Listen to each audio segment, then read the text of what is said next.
Assalamualaikum warahmatullahi wabarakatuh.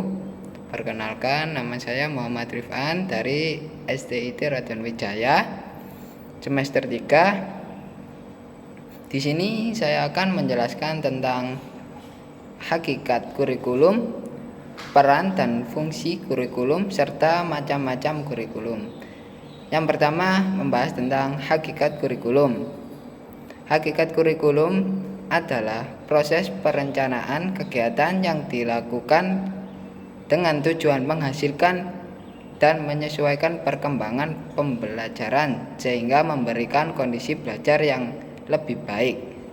Pengembangan kurikulum harus disesuaikan dengan konsep yang akan ditempuh atau dipilih oleh suatu lembaga pendidikan agar pengembangan kurikulum lebih terarah dan terukur. Selanjutnya, membahas tentang pengertian kurikulum. Di sini kurikulum dijadikan menjadi dua pengertian, yakni secara etimologi dan secara terminologi. Secara etimologi, kurikulum berasal dari bahasa Yunani, yaitu karir yang artinya pelari dan kur yang berarti berpacu. Jadi istilah kurikulum berasal dari dunia olahraga pada zaman Romawi kuno yang mengandung pengertian suatu jarak yang harus ditempuh oleh pelari dari garis start sampai garis finish. Dalam bahasa Arab, kata kurikulum biasanya diungkapkan dengan manhaj yang berarti jalan yang terang yang dilalui oleh manusia pada berbagai bidang kehidupan.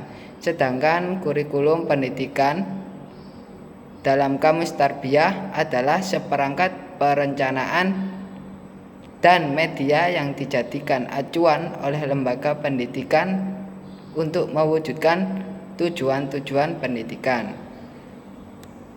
Makna kurikulum secara terminologi. Para ahli telah banyak mendefinisikan kurikulum. Di antaranya Crow and Crow mendefinisikan bahwa kurikulum adalah rancangan pengajaran atau sejumlah mata pelajaran yang disusun secara sistematis untuk menyelesaikan suatu program untuk memperoleh ijazah. Selanjutnya, membahas tentang peran dan fungsi kurikulum dalam pendidikan. Secara umum, kurikulum berperan untuk mencapai tujuan pendidikan, khususnya pendidikan nasional. Berikut ada 3 peran kurikulum yang perlu diketahui.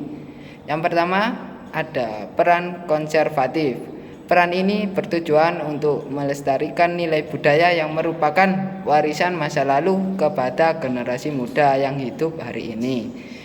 Hal ini dilatar belakangi oleh kemajuan pengetahuan dan teknologi yang bergerak cepat dan sangat mungkin budaya asing masuk untuk menggerogoti budaya lokal yang sebelumnya sudah tertanam. Yang kedua, peran kreatif. Sekolah bertanggung jawab untuk mengembangkan hal-hal baru sesuai dengan perkembangan zaman. Oleh karena itu, kurikulum yang merupakan bagian dari sistem pendidikan memiliki peran kreatif. Artinya, kurikulum diharapkan mampu menjawab tantangan yang ada sesuai dengan perkembangan dan kebutuhan masyarakat. Selanjutnya, membahas tentang macam-macam kurikulum. Di sini saya menjelaskan hanya 3 kurikulum. Yang pertama, kurikulum ideal dan aktual. Kurikulum ideal yaitu kurikulum yang berisi sesuatu yang ideal, sesuatu yang dicita-citakan sebagaimana yang tertuang di dalam dokumen kurikulum. Kemudian kurikulum aktual yaitu kurikulum yang dilaksanakan dalam proses pengajaran dan pembelajaran. Kenyataannya memang jauh berbeda dengan harapan. Namun demikian, kurikulum aktual seharusnya mendekati dengan kurikulum ideal. Kurikulum dan pengajaran merupakan dua istilah yang tidak dapat dipisahkan. Kurikulum merujuk kepada bahan ajar yang telah direncanakan yang dilaksanakan dalam jangka panjang, sedangkan pengajaran merujuk kepada pelaksanaan kurikulum tersebut secara bertahap dalam belajar mengajar.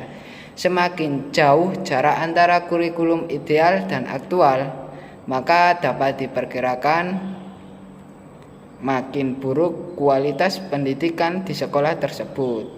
Demikian juga sebaliknya. Selanjutnya ada kurikulum tersembunyi, yakni kejadian yang tak diduga yang terjadi pada saat pelaksanaan pembelajaran. Kurikulum ideal ke dalam kurikulum aktual. Kejadian yang tak terduga ini berasal dari pengaruh guru, kepala sekolah, tenaga administrasi, atau bahkan dari peserta didik itu sendiri. Misalkan pada pelajaran biologi, siswa diberi referensi buku biologi lain yang berbahasa Inggris.